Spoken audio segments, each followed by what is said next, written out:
Welcome, everybody. Happy 1 year anniversary, co-founder Dr. Timothy Peck. Because Huge. Project One Next, year. 1 year, we are 1 year old. Did you get all your Congratulations. kids smash cakes or I just? know. Yeah. I wish we could have had a massive, 1 year old themed birthday party with Yeah. all of our friends that have been on Project Next, all of the people that have been supporting the show. I wish we could have done that, but we're a little busy trying to A little save the busy. country. Yeah.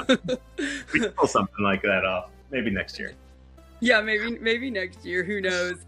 Thank you for doing this with me. I didn't realize it until yesterday when Facebook reminded me that it was the 1 year anniversary of me starting Project Next on Facebook.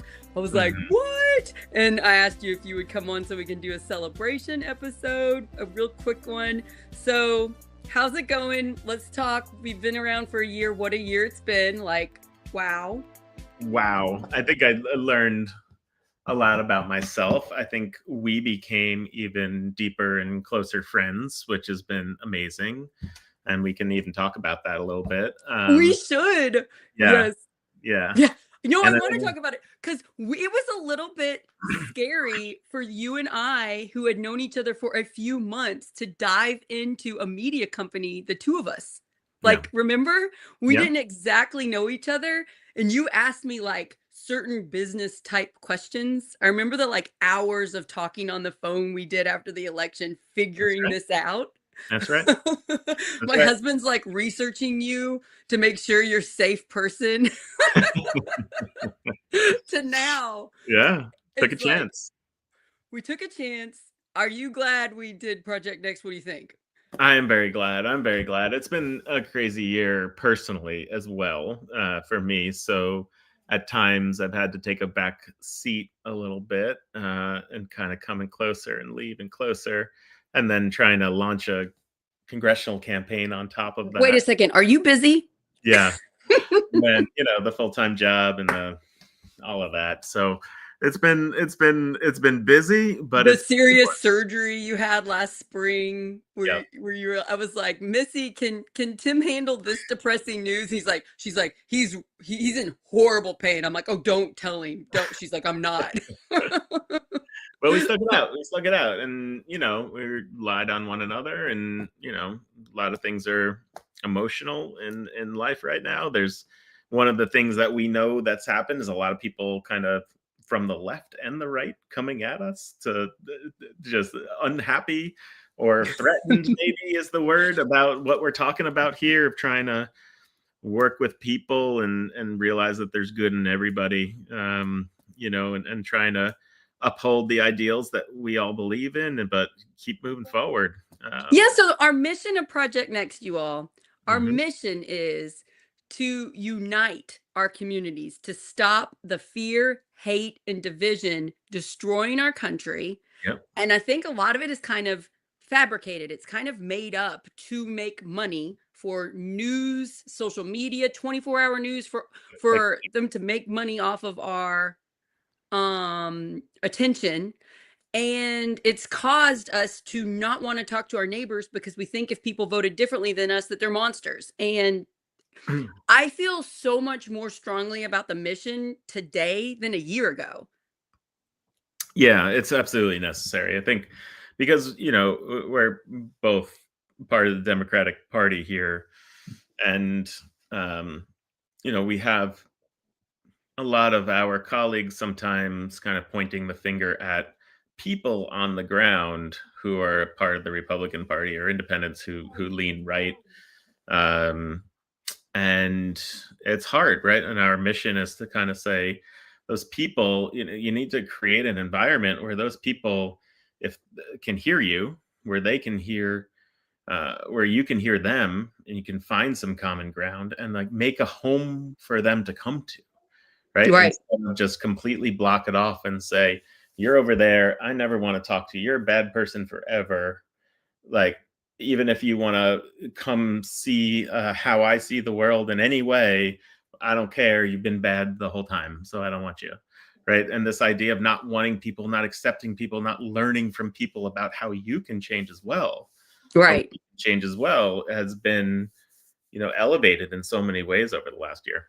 And I learned so much through the mental fitness shows I do with your nephew, Christopher Machen, who's the Republican, because him and I are pretty close friends now. I feel really comfortable asking him extremely personal political questions about how does he think about Trump? What does he think about ICE? What does he think about this situation and this freedom and Mhm. this thing happened? And I know he's not going to stop talking to me or he's not going to get angry at me. And I have grown because I realize his side sees things differently than our side. They're not seeing the same news. So when we think Republicans are awful because they are hurting us, they think Democrats are awful because they're hurting us. And it's our news is so different. And Right. it's kind of like both sides have some truth and some fake to it. And to find the actual truth and the unity and the hang on, most of us, regardless how we vote, most of us care about people and are good human beings. So there's something totally wrong here. Right. And And so then his shows really help me. the people that are highlighted are people who are divisive, right? They're And yeah, they're and it, divisive and it people. Right. feels like that's everybody, because your social media feed puts those people through, and says, here it is, here it is, here are people who are divisive, here are people. Yeah, so it's showing you the most divisive stuff, being reinforcing your belief that the other side is extreme. And so if we don't realize, wait a second, they're profiting off of showing you the most extreme. Well, guess what? People can be bad, people can mess up, people can make mistakes. Yep. If you're highlighting the divisive, it And makes us more what divisive. what you're saying right now is why people are mad sometimes when they watch these shows, right? They do. It's jarring to hear that. I'm like, wait, you, Sarah, and I believe the same things, but you think that the people who don't believe those things are good? Right. you It know, is. that, yeah, It was a lot harder than I thought it was gonna be. Both you and I would have conversations where like, our friends are getting mad at us for what we're saying on this unity building media company we made, Tim. And it right. was like it took us a little while to adjust, but I'll get a friend, I'll call a friend that doesn't see the vision and I'll explain it to them and they get it. And then a week or two later, they'll go right down the rabbit hole again of following the divisive stuff. And I'm like, I lost them again. And it's like, this is important. Yeah. And and it's also hard because social media doesn't promote the unity. It likes to promote the division. So Mhm. how do you get people to watch you when you're saying, wait, we're more similar. We're actually most of us are good Right. when they don't want us to see that. It's a challenge. It's definitely a challenge, but we seem to be figuring it out. We have, Yep. I think, a wide viewership, but we also have a deep viewership, right, into the area that we are here in Kentuckiana, into all throughout Indiana, Midwest. People really tuning in, and then people outside of the Midwest looking almost like we're in a cage. Like I feel like a fish sometimes in a fishbowl where people are like, oh, what's going on there in red Indiana? Yeah. What's going on in red I rural want to take a look. Indiana? I want to take a look. And we get people from all around the country and all around the world kind of commenting and asking and just wanting to know more. And so Yeah, I we met like become kind people of the correspondence for that. Oregon. I met people from Oregon and did a show with Jonathan Talman about data centers. Like, Hmm. it's neat meeting people. I've had talked to someone that was like, and I think she's in South Carolina, like Yeah. meeting people from all over the country that are finding the shows and then they have a issue they want to talk about. So that's been really wonderful. I I've feel like mm, I am I believe the mission more than I did a year ago yeah. because I have met more people who are good, who are Republicans here in the state or across the country, and they care about community. And they might believe some things that I don't think are true, but that's okay. It doesn't make them a bad person. I can talk to them and maybe we could have a conversation about those things and clear some of them up. But if Right. I just assume that they're scary, nobody's talking to them clearing it up. So Yeah. the misinformation stays. Yeah. So One of yeah. the things I've really enjoyed is like the Dr. Tim show where we get to really deep dive into certain subjects that is normally a 4-second Instagram clip. and instead we're talking about it for an hour or sometimes an hour and a half, right? And it's amazing to me always that people like watch the entire thing, you know, and want to know all about it, and then we clip it up for people because that's how most people want to consume Yeah. their I media. just talked to somebody I'm gonna have on the show in a couple weeks. I was like, "Have you heard of Project Next?" They're like, "I've seen small clips." Yeah, exactly. Exactly. And you got to do both, and for people. What Okay, you don't have to answer, but think about it. When you think of it, what's your like some of your favorite shows from this year? Because we've done hundreds and hundreds of shows. Yeah. Do you have like I really liked the Dr. Tim show I convinced you to do with me where I talked about the pit. That was Yeah, really fun that for was good. me. That was fun to find out what it's like for you to be in an ER, you know? Mhm. Yeah. Mhm. And like you had not seen the show and you being like, wow, that does seem really realistic. Mhm. That was fun. I liked, Um, it was cool when we did almost the debate, if you will, interview of the people running for the oh Democratic chair yeah. in Indiana. That was one of our first things we did. That was Yeah, big. that Yeah. was big. It got a good viewership, got people to see what we were doing. Our questions were direct and, actually And asking we weren't hard tricking questions. them. We gave the questions ahead of time. We told them Yep, what it was gonna be like. It was yep, pretty cool that they came on and, people could see who was running for Indiana Democratic chair. right. Yeah, that was pretty cool. That was neat. Yeah, and I don't think Yeah. that kind of accountability for running for chair had probably ever been really done, right, to the public, because it's really something that you get elected by people who are in the Democratic Party, right, and part of the establishment there. So, it was cool to open that up to the public and to Republicans and things, right? Again, it was that idea of a magnifying glass or some sort of telescope of some sort where you're looking into a world that you wouldn't otherwise get. And the IDEA conference when we did that, and again, Oh, yeah, good job for doing that. That was like you did like 3 hours of live or something that day. but that was fun And it too. was, like, really hot on the porch at French Lick. Yeah, I mean, That and was cool. again, I love those and really interesting conversations, hearing people's views that are, definitely different than yours often, and really learning. And we met the person running for Congress in Indiana 8 for the Democratic Party, who her name is escaping me right now, but I really enjoyed talking to her. But again, I think it's so cool when people who are not part of the kind of democratic world, the close democratic world, who are rings away from that. Democrats, Republicans, Independents, doesn't matter, who are kind of looking in on this and like, oh, I get to learn about these people. I get to see about these people who would never get highlighted by national news, Right. never Yeah. even get highlighted by Louisville news or indie news. And it's very cool to give these voices to people who are doing so much for the community. And that, One of the shows that helped my mental health the most, I'm gonna say ever, is the show we did just a couple weeks ago where you and I met in Salem for the Washington County Warming Station. yeah, And we don't, this is a group that basically keeps the unhoused alive in Salem. These people are heroes. They're working what tonight? They're cooking right now, getting ready yep, to feed people, and they're staying open because it's cold. Like they stay open if it's 37 or lower and help find a place for them to stay that's warm. When we got finished filming our little episode with Holly, we talked to some of the unhoused people that had seen the show I did before, and they talked about their lives and like this married couple, they're been clean for over a month and they lost their house and they were so grateful because they were clean. And the Washington County Warming Station helped them seek treatment to get help to get clean. And they told us their story. And I looked at you and I said, I am never complaining about anything ever again. I yeah, am so freaking lucky.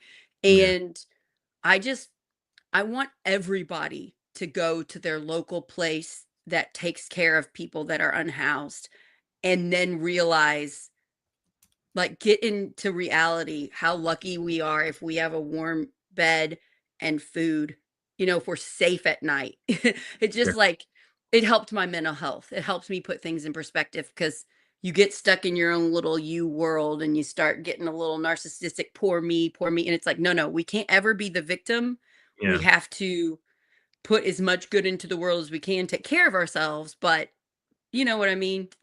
Yeah, yeah, yeah. And I think, another, and first of all, just highlighting Holly and giving a voice to people like that, to reach, an audience to see what amazing work they're doing. And that reminds me of the guy Jason, who is running who I interviewed at the Clark County 4-H fair, who had a charity that helped with, what was it? He helped with disabled veterans go hunting, right? Oh, In wow. the woods. Yeah. And gets people who are literally paraplegic, quadriplegic, and has like special wheelchairs and things that are electronic to hold people up. And they do bow hunting because the bullets are, hard for people who have PTSD. And they go out and deer hunt. And so people who are really into hunting, who are veterans, who haven't been able to since they went to war, and came back disabled, they do that. And that was a very cool charity. And I was just, randomly getting that interview at the Clark County 4-H fair when I was there. So That's amazing. yeah, that kind of stuff has been really cool to highlight voices. I think that's important for especially what you're doing. I always say, like, we need to make sure your mental health is safe and is doing well, because you're really, really busy doing a lot of things, and it can easily get bogged down and get exhausting and get negative, you know? Mhm. And we can't fall into that trap. Oh, okay. So you know how I told you I think you should watch The Diplomat on Yeah, you Netflix. told me It's that, my yeah. new favorite show. I'm obsessed. I know I'm late because the third season just came out, and I just finished the first season. And I want to tell you about this speech. I tried to get like a YouTube clip of it and send it to you, but there isn't one. Okay. So the last episode of season one, the husband Hal does a speech. The wife's the diplomat, but she had to go, and so he does this speech, and his speech is phenomenal, and you can tell the writers really believe it, and that's why they wrote this speech. And so he starts saying, you know, his wife got hurt years before in trying to help with peace. And he was upset at the man that ordered that, and he didn't shake his hand that year. And he thinks he set back peace for a year because he didn't shake that man's hand and talk to him when he was a diplomat. And then he starts saying, he's like, why do we do this? Why do we constantly work for peace? We talk and it fails. We talk and it fails. We meet these people and it fails. And he goes, you do it because one time you meet with them and it works and you Okay. save lives. And Mhm. he's like, that's why you do it. And he goes, it's so hard. And you have to talk to everybody. He's like, talk to terrorists, talk to the bad guys, talk to anybody, because there's a chance you can reach them and you can get peace. And I was like, yeah, that's pretty much what you and I are trying to do, just not on a TV show and not it's such a serious tone, but it's like, Yeah. it's hard Yeah, to it's really get hard. peace. It's easy to spark fear in people and So easy. spark division and hate, and it's so much harder, but is it worth it? Yeah. Yeah. Yeah. I don't know what it accomplishes to try to get the people angry and people hateful, maybe it's going to get people out to the polls. I don't know what the goal is really, but you want to get people to come towards something, not away from something. So let's I give it a shot. I said this at the Indivisible meeting when I got to speak last week. I said I'm personally mad at my side when my side people get up in front of large groups of Democrats and they fearmonger and they say how terrible the other side is to rile them up, and they're all like, "Yeah, yeah," and they're like pumped up. I'm like, Yeah, "Aren't we trying to get people to vote for us? Hang on here. How yeah, are we supposed to win an election in red Indiana if we're riling them up about how bad the other side is?" So it's like, I think you're hurting our side. I think this hurts. You yeah, might rile them up and get a good adrenaline rush from the clapping, but I just like, I'm going to start calling it out more. yeah. Yeah. So this has been an amazing year for a number of reasons, as we talked about. But I think one has been you're not currently like running for House right now, are you? Do you consider yourself currently running for Congress? I mean, I let people know I'm going to, but I'm not raising money yet. I'll do that when the new year starts. Okay, so that's where you are in that journey, right? I'm So planning on running again. okay, cool. Well, I mean, this has just been, I think, a year as you go into that, and I have a year, and you'll have a year until the next election, of just really honing the messaging, but honing down like it's about saying what we believe and then watching the reactions of people and then like learning how to get that message across to people, not changing Right. the message or what Right. you believe, Right. really. Just But saying it in a way that makes sense to the voter. yeah. Yeah. And you just got to get rid of fear and hate, and it's divisiveness, right? That's what we're trying to work against. So somebody just commented on here that it's going to be hard to reconcile with all the people that want the pain being inflicted, the MAGA people that want pain. And what I am trying to tell you all, most people that voted for Trump don't want people to be in pain. That's the hard part here. Most people that voted for Trump are decent people and they see the good things being pumped out about Trump while we see all the bad. I'm not saying Trump is good. I didn't vote for him. I'm not a fan. But if you follow Republican style news, and you click a couple Republican leaning posts on your social media, you get fed the far to the right Yeah. stuff, which paints Trump as a great hero. I And just sent you that clip from Aaron Houchin doing a Fox thing, which was such a softball after softball been given to. Aaron Houchin is our congressperson, everybody. That's who Yeah. Tim is running against in District 9 in Indiana, just so you And know. it was such softballs, and it was like practiced beforehand of what was being said, and it was all put in such a way that everything that she had to say was positive, and everything, and she So they was gave so her divisive. positive questions about how great Trump is doing, and she just reinforced Trump is doing great. And then they gave her divisive questions about why the Democrats are so bad, and those were the only questions she got. There was Right. nothing that made her think. There So, was nothing that made her consider that right. there might be ambiguity, that there might be right and wrong happening at the same time in some of these issues.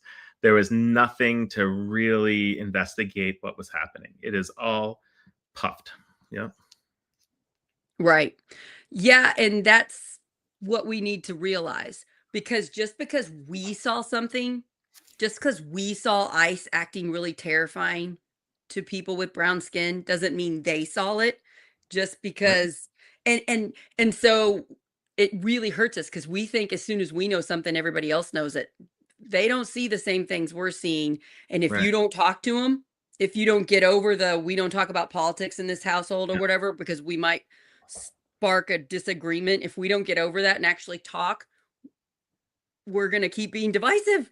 It's like Yeah. we got to get over the fear of talking to our neighbors and friends and family. And Well, I that's actually have an announcement for you of something that needs to be covered. I didn't forgot to tell you. It's being created right now, where the Floyd County Democrats and the Floyd County Republicans are going to play one another in an annual basketball game now.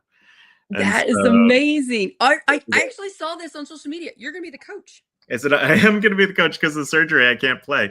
So so Evan Stoner made me the coach without my knowing. He said bring a clipboard. So I'm going to be the coach. When I played basketball, I wasn't very good, but people thought I was because I was very tall. And I was like in 5th grade or like 6th grade, and my coach would write these little squiggly things on the dry erase board and tell Yeah. us to go. And we'd go out there and we're like, does anybody know what that was? And we're all like, no, Yeah. we never knew. He did it like hundreds of times. We had no idea how to read that thing. So I don't know. But that'll be great. I think that's a good opportunity because people are going to come That's along, right? great. And we're going to Yes. try to mix, not just have people sitting on sides, but mix Republicans. Mixed together. I love that idea. Did Evan Stoner think of that? Who thought of that? It's Evan's idea. Yeah. Yeah. Good job, Evan. And what is his job? He's actually in He's power, the right? city council president of Jeffersonville.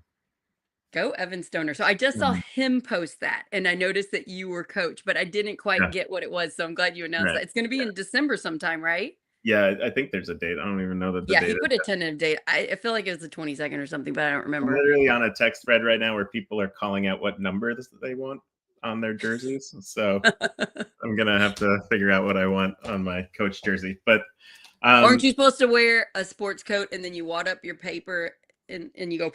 Isn't that I'm what gonna coaches do? throw a chair onto the, And throw candy out if they boo you. He did that too. We're talking about what Bobby Knight. I saw Bobby Knight because when I went to Bloomington my freshman year, he was the coach, so that was fun. Well, cool. So this one person just said, and Sarah, I do need to wrap this up in like 3 minutes, but let me just say this one person said, I know you're a small group right now, but are you thinking of Project Next media chapters in other areas? And the answer is absolutely, right? And to be able to spread this. And if someone is wanting and willing to do this same model in their area and want to highlight their local voices while thinking about how to heal the hate and fear and division, please get in touch with us. It's a dream. It's a dream to be Yeah. here. And for our anniversary, for our Smash Cake birthday present, could you guys get some other people to follow us? Like, I always take my friends' phones and I go to Facebook. I'm like, is it okay if I invite your friends to Project Next? If you could do that, if you could go to Project Next on Facebook and go next to where it says follow and message and hit the 3 dots and hit invite your friends and then hit invite all and then hit invite, that helps us so much. Or like get somebody else to subscribe to us on YouTube.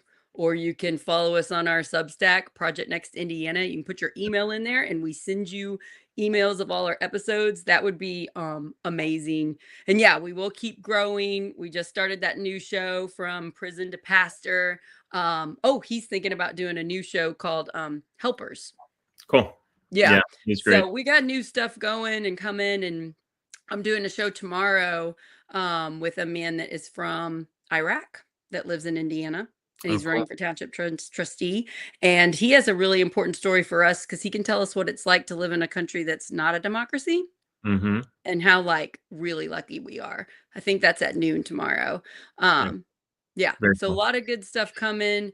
Tim, thank you for doing this with me. I can't believe we started it. I can't believe it's been a year. It seems longer and shorter. I don't know. I have to tell you why I have to go right now because Missy needs to run because she's training already for her next marathon, but it's not going to be just a marathon. She's going to do an ultra marathon and get what is that? Ultra marathon's like more than 20 something miles. It's yeah. This one's like 30 and change. Yeah. Wow.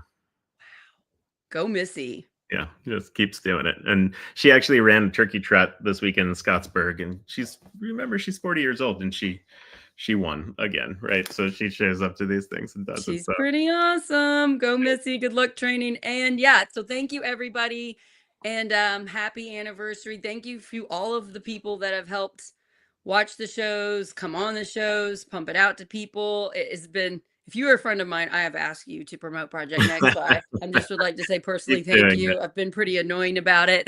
It's not going to stop. All right. Well, I'll see you later, Tim. And have a great week and have fun with the training to be a coach. Yeah, I'll be. See what number. What number should I be? I can say anything right now. 9. 9, sure. 9 sounds District good. 9. I don't know. Oh, that's actually why not? Yes. Yeah. Definitely. All right. Bye, everybody. Thank you so much, and happy anniversary, Project Next. Woo woo. See you later, everyone.